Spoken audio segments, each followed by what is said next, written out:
Hey, it's Jason. I want to drop in real quick just to give you a couple of the most important things you need to know prior to buying a multifamily property.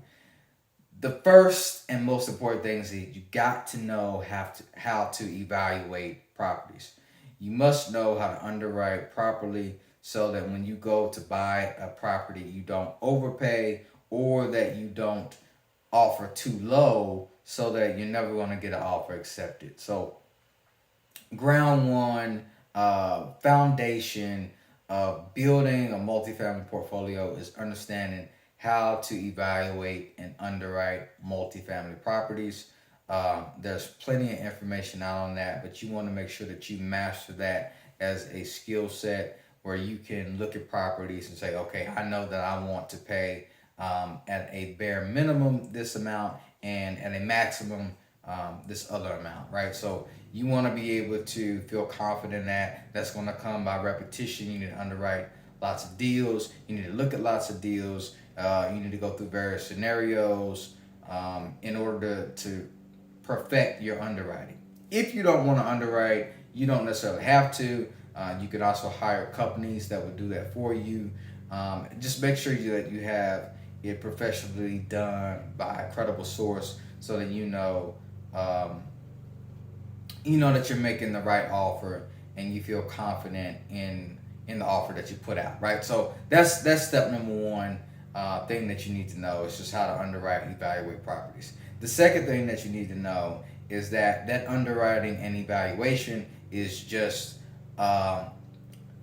at best a general criteria, right? It's just an outline of how your asset is going to perform. It doesn't mean just because it looks nice on an Excel spreadsheet that that's actually going to happen. You can't just close your eyes and buy a property and expect every number on that spreadsheet to become true. So what that means is that you have to be an active participant in making sure that those numbers on the spreadsheet do become true. And that is going to require you injecting yourself into the management of that process, the management of that property to make sure that those numbers become true. And in the perfect world, ideally they become even better than what you put on the spreadsheet. So how do you do that? You have to look at your spreadsheet, look at your pro forma, the criteria that you had, your projections about what rents we're going to do, what expenses we're going to do, and then you have to compare that on a monthly basis to what's reality, right? So if you expected to pay, let's say, $5,000 a month in taxes, is that what's really happening when you get your tax bill? If you get a tax bill that is more than that $5,000 a month that you projected, well, now you have to do something else, right? Where can you cut in the budget, or where can you increase income to make up for that?